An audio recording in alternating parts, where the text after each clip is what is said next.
Salut à toi, aujourd'hui on va parler du porridge. C'est un aliment qui est vraiment extrêmement intéressant sur le plan nutritionnel. Tu vas voir, je vais te montrer 3 recettes tout de suite dans quelques instants. Et donc tu verras qu'au niveau protéines, c'est vraiment pas du tout un souci. Et sinon, ce que je veux dire, c'est même au niveau micronutriments, surtout ça aussi, c'est également intéressant par rapport à tout ce qui est apport en vitamines, minéraux, oligo-éléments. Pour faire un porridge, tu auras besoin de 2 ingrédients de base qui sont les flocons de céréales. Souvent c'est flocons d'avoine, mais il n'y a pas que ça, et du lait végétal. Pour pouvoir manger ton porridge, il faut attendre que les flocons de céréales aient absorbé le lait végétal, que les flocons de céréales gonflent. C'est pas obligatoire, tu peux les manger avant, mais c'est assez difficile, on va dire, à mâcher. Ça se mange plutôt, on va dire, une fois que c'est mou, une fois vraiment que les flocons de céréales ont absorbé le lait végétal. Et tu as 2 manières de le faire, soit tu vas faire chauffer ton porridge, ce qui va accélérer le gonflement des céréales, ou alors tu vas attendre entre 20 et 30 minutes et ça va se faire tout seul. Personnellement, je te conseille vraiment la 2e méthode, à savoir laisser gonfler les céréales durant 20 à 30 minutes. C'est vraiment la méthode que je te conseille de faire. Pourquoi? Parce que quand tu vas faire chauffer ton porridge, que ce soit au micro-ondes, je te déconseille quand même, c'est pas le sujet de cette vidéo, mais je te déconseille au niveau santé, ou alors dans une casserole, quand tu vas faire chauffer ton porridge, l'index glycémique va augmenter. Et si l'index glycémique augmente, ça élève ta glycémie, qui est le sucre circulant dans ton sang. Et par la suite, qu'est-ce qui va se passer si le sucre présent dans ton sang est trop important? Tout simplement, l'excédent de sucre va être évacué et va être stocké dans tes réserves graisseuses sous forme de masse grasse. Et ça, je pense que tu es d'accord avec moi, c'est pas quelque chose qu'on a envie. Et la 2e raison pour laquelle je te conseille pas de faire chauffer ton porridge, c'est que la cuisson va éliminer tout simplement des nutriments.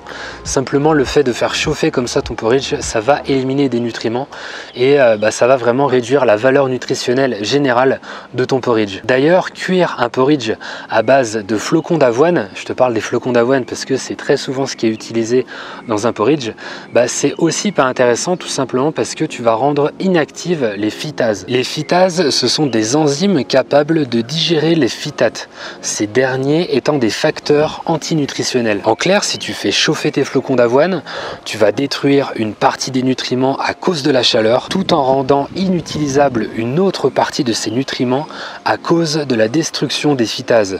Donc tu vas te retrouver avec beaucoup moins de zinc, calcium, fer et magnésium. Par conséquent, ne fais pas cuire ton porridge. Ça prend, comme je t'ai dit, entre 20 et 30 minutes pour le laisser gonfler de manière naturelle. C'est pas non plus un temps qui est excessivement long. Personnellement, ce que je fais, ça peut te servir en astuce comme ça, c'est que je vais préparer mon porridge avant de manger, avant de commencer à manger mon assiette. Et du coup, ce qui va se passer, c'est que je vais prendre mon temps quand même pour manger mon assiette et ma salade éventuellement aussi, ce qui va me prendre une vingtaine de minutes. Et au final, mon porridge sera prêt quand je vais arriver au moment où je vais le consommer. Et tu peux même anticiper en faisant ton porridge la veille au soir. Tu vas le laisser au frigo, comme ça il va gonfler la nuit et le lendemain, tu es tranquille. Ok, maintenant on part sur ces 3 recettes de porridge. Pour la première recette, tu vas avoir besoin de 25 centilitres de lait de soja nature, 100 g de flocons d'avoine, 100 g de fruits rouges surgelés, 1 cuillère à soupe de cacao en poudre, 1 cuillère à soupe de graines de lin broyées et 8 pistaches. Tu vas commencer par verser tes flocons d'avoine, puis le lait de soja mélangé et laisser ça reposer entre 20 et 30 minutes. Ensuite, tu vas pouvoir ajouter les fruits rouges surgelés, les graines de lin broyées, le cacao en poudre et les pistaches. Pour cette première recette, on arrive à 628 calories, 28 g de protéines, 69 g de glucides et 19 g de lipides. Pour la deuxième recette, ce sera 25 centilitres de lait de soja au calcium qui a un goût qui est légèrement sucré, 100 g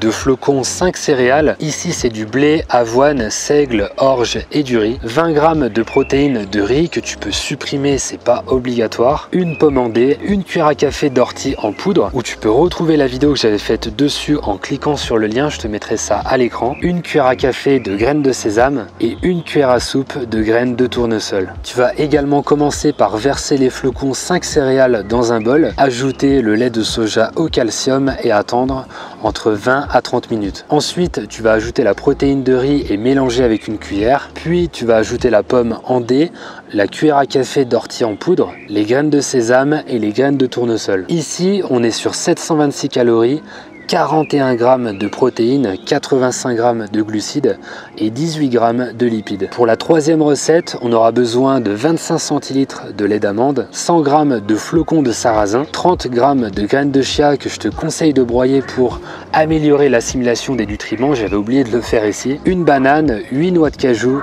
et une cuillère à café de cannelle en poudre. Ici, on va commencer par verser le lait d'amande, puis les graines de chia broyées encore une fois si possible et attendre entre 20 à 30 minutes. Par la suite, on ajoute les flocons de sarrasin, les tranches de banane, les noix de cajou et on termine avec la cannelle. Pour terminer, on aura ici 764 calories, 25 g de protéines, 96 g de glucides et 25 g de lipides. Voilà, maintenant je te laisse tester ces recettes, dis-moi ce que tu en penses et partage aussi bien sûr ces recettes auprès des sportifs et sportives de ton entourage. Je te laisse le lien du guide gratuit quelque part à l'écran et on se donne rendez-vous dans la prochaine vidéo guide gratuit nutrition sportive végane pour bien démarrer.